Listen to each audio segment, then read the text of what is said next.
Hello. Please join me in Gasho, or with our palms together. Deep mind is the deeply entrusting mind. There are two aspects. The first is to believe deeply and decidedly that you are in actuality a foolish being of karmic evil caught in birth and death, ever sinking and wandering in transmigration from innumerable kalpas in the past, with never a condition that would lead to emancipation. The second is to believe deeply and decidedly that Amida Buddha's 48 vows grasp sentient beings, and that allowing yourself to be carried by the power of the vow, without any doubt or apprehension, you will attain birth in the Pure Land. Namo Amida Buddhist, Namandab, Namandab, Namandab, Namandab. That reading is Shinran Shonin, quoting from a commentary written by Master Shan Dao. It references our transmigration that has gone on for eons and is often equated with reincarnation. In Shin Buddhism, we generally use the term transmigrate not to indicate reincarnation or birth in a new body, but to wander from one realm of existence to another. Reincarnation tends to imply something that happens at the end of this lifetime, a type of rebirth into a new body in new circumstances. The notion of transmigrating means that we wander through different realms or circumstances, not necessarily at the end of this life. That brings up some common questions about reincarnation or transmigration. Does this mean I'll get another shot at all of this at the end of this life? Is that what reincarnation is all about? And how do Shin Buddhists understand reincarnation? Was I a pig, goat, or salamander in my past life? Am I coming back as a dog, a cow, or an iguana in my next life? And since my kitten is one of the most spoiled animals on earth, why would it be so bad to be born into the beast realm?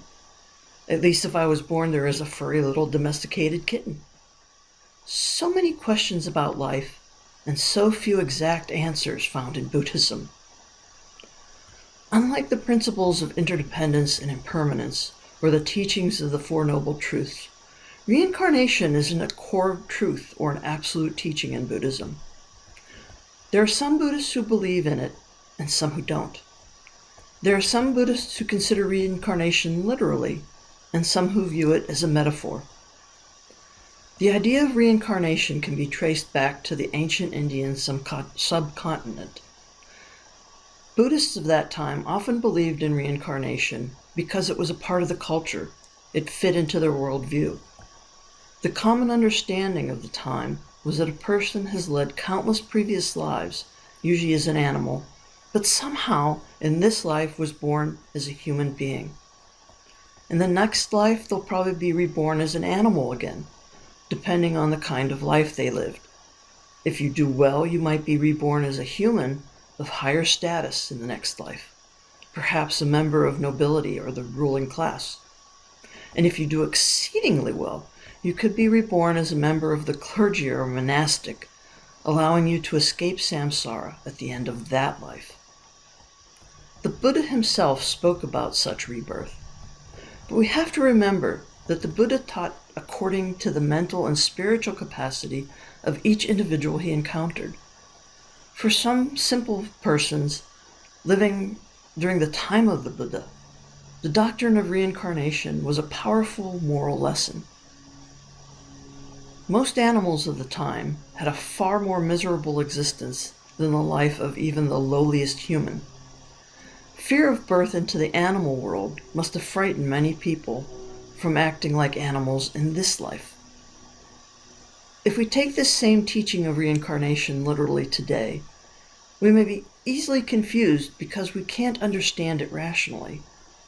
This is often our problem. A parable, when taken literally, doesn't make much sense to some of us in our modern minds. The attempt to reconcile these stories with our understanding of the world today can cause confusion or misunderstanding of the core teaching. So some Buddhists today take these teachings from the Buddha literally, while others don't.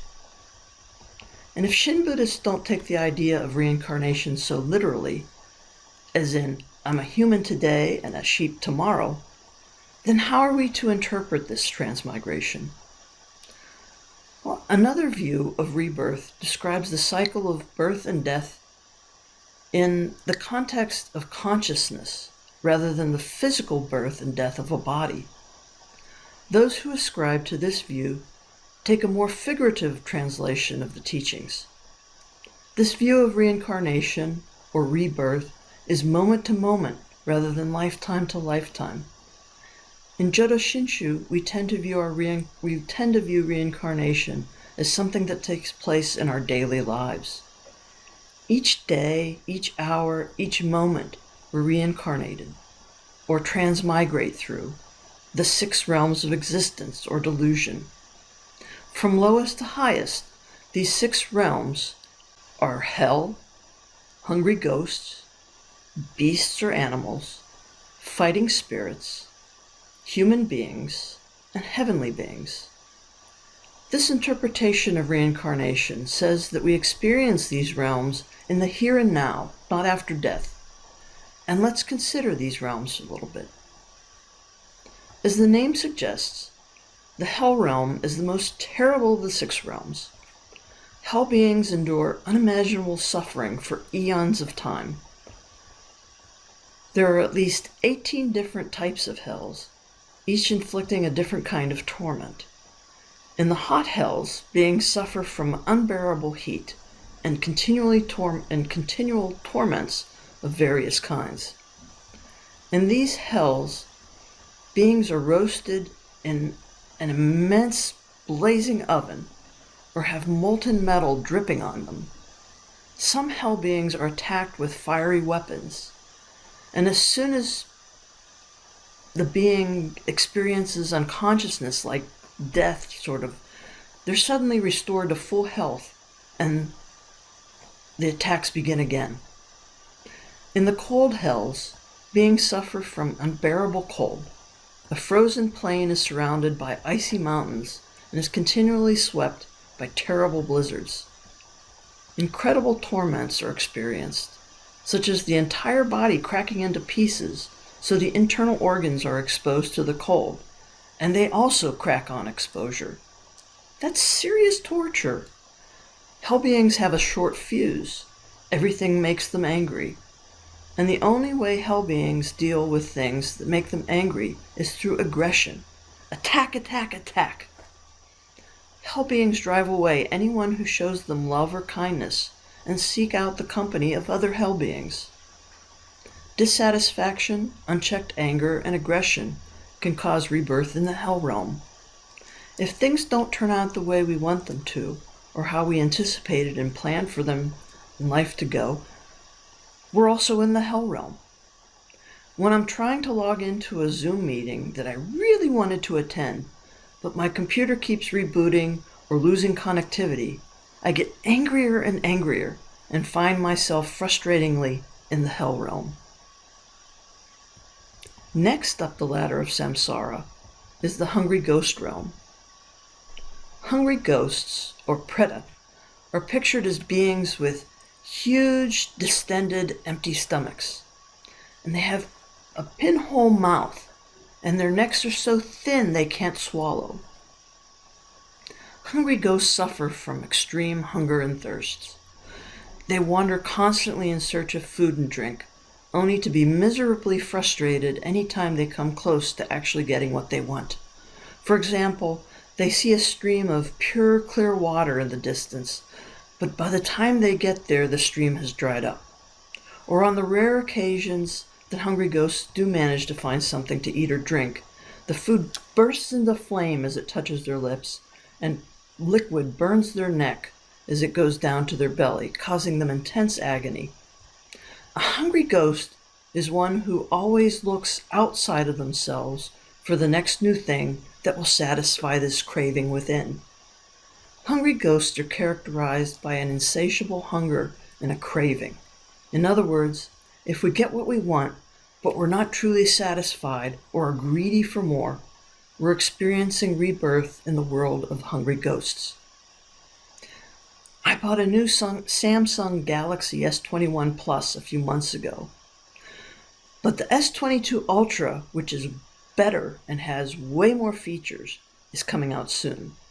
Suddenly I'm dissatisfied with my perfectly good S21 and crave the new and improved S22, landing me squarely in the hungry ghost realm.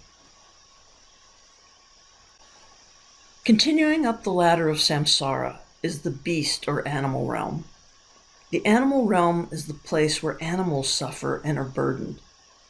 The wild animals suffer from being attacked and eaten by other animals. They generally lead lives of constant fear. And domesticated animals suffer from being exploited by humans. For example, they're slaughtered for food, kept in very confined spaces, are overworked, or abandoned. Beasts are neglected or shoved and crowded into filthy pens and cages. Beings in the animal realm are marked by stupidity, prejudice, and complacency. They live sheltered or ignorant lives, attempting to avoid discomfort or anything unfamiliar. Rebirth in the animal realm is conditioned by ignorance. People who are ignorant and continue to remain so are said to inhabit the animal realm. Also, when we have no sense of shame, we too are dwelling among the beasts.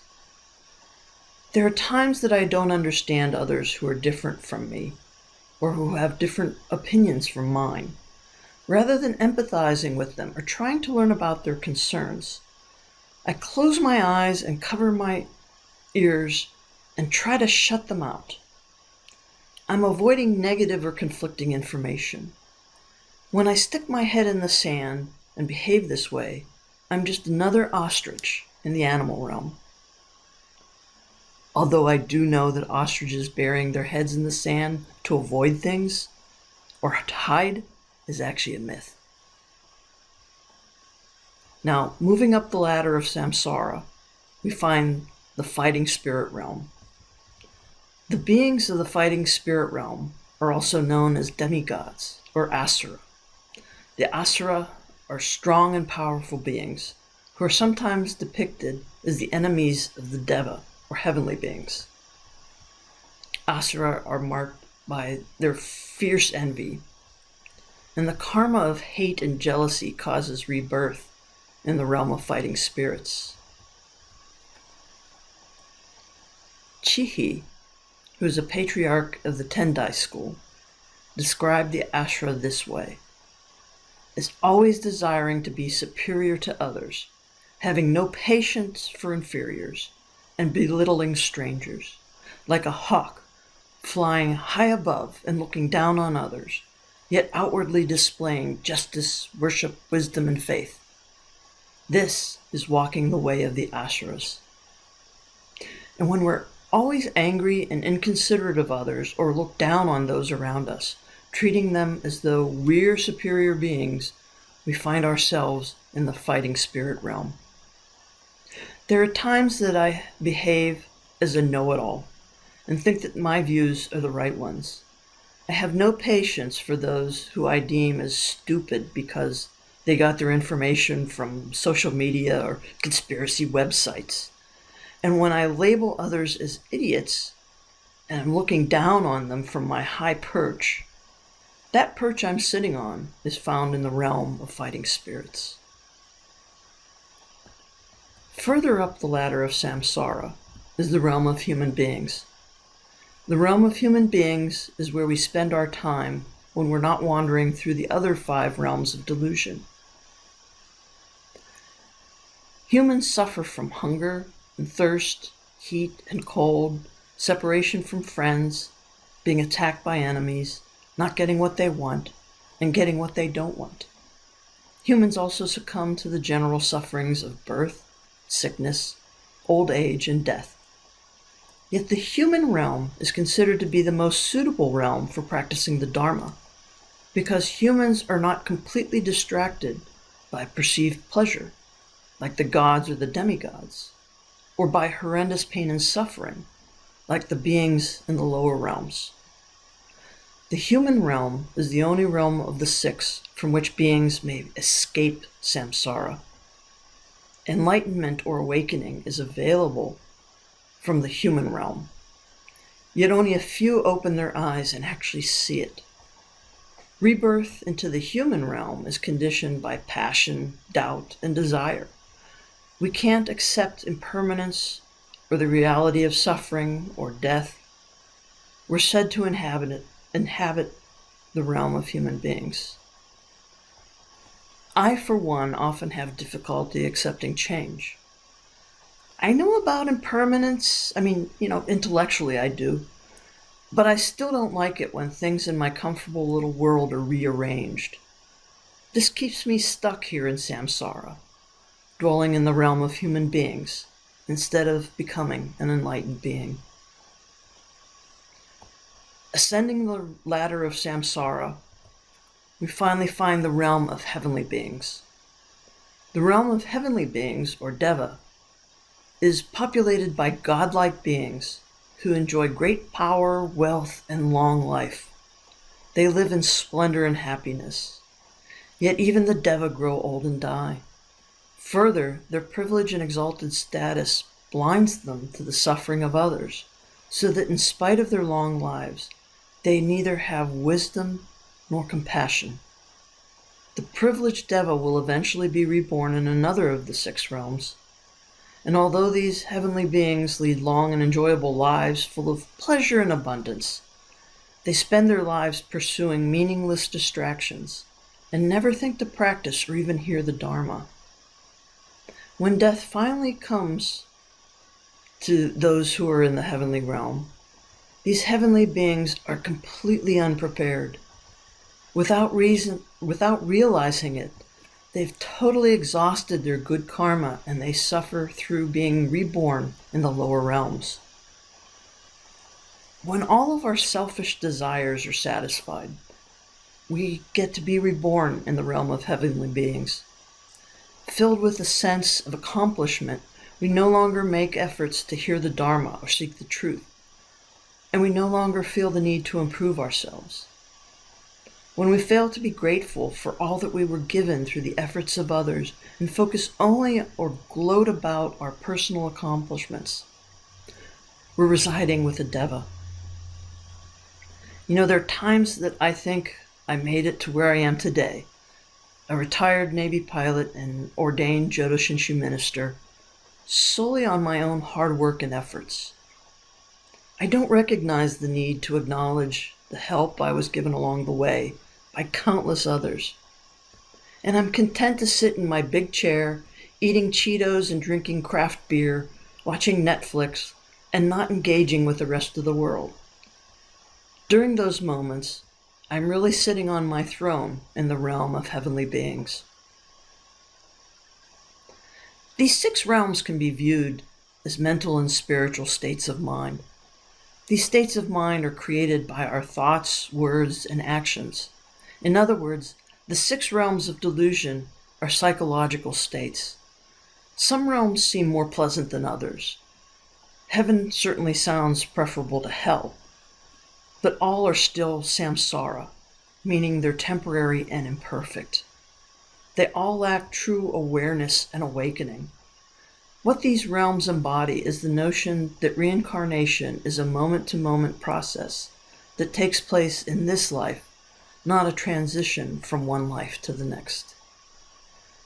Consider what realm you inhabited yesterday, what realm you woke up in this morning, and what realm you exist in right now. Perhaps yesterday you were feeling superior to your group of friends. They were all being idiots, and you were the only one with your act together. That means yesterday you were reborn in the realm of fighting spirits. How about this morning? Perhaps you were angry when you woke up. Angry at having to get up so early to go to work. Angry at your boss for giving you more to do with a ridiculously short deadline. And angry at the coworker who should have been assigned the stupid project instead of you. That means this morning you were reborn in the hell realm. And what about right now? Are you experiencing ignorance or cravings or complacency? Most of us wander in and out of the 6 realms of delusion throughout the day. Perhaps it's more useful to evaluate what realm you're transmigrating through day to day or moment to moment, rather than contemplating where you might have been in your last life, and whether you'll be reincarnated as a pig, a penguin, or a platypus in your next life. So please join me once again in Gasho. If we had not encountered Amida's directing of virtue for going forth to the Pure Land and returning, our transmigration in birth and death would have no end. What could we do then? Sinking in the sea of pain. When we entrust ourselves to the inconceivable Buddha wisdom, we dwell in the stage of the truly settled. Those who are born transformed in the Pure Land are of superior wisdom, and they realize the supreme enlightenment. From the hymns of the Dharma ages. Namo Maribeth, Namandab, Namandab, Namandab, Namandab.